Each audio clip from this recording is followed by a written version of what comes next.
Syederalon SM 26 tahun, pria beristri di Kecamatan Gunung Meriah, Kabupaten Aceh Singkil, berkali-kali melakukan ruda paksa terhadap seorang pelajar SMA.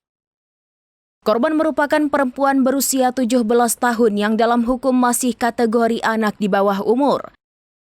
Sebelum dicokok polisi, SM bahkan setubuhi korban hingga 4 ronde dalam satu malam.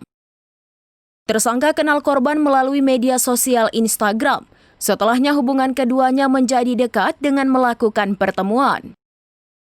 Hingga akhirnya terjadi perbuatan tak senonoh yang dilakukan SM kepada korban. Perbuatan SM terbongkar Unit Perlindungan Perempuan dan Anak Satreskrim Polres Aceh Singkil setelah menerima laporan dari ibu kandung korban.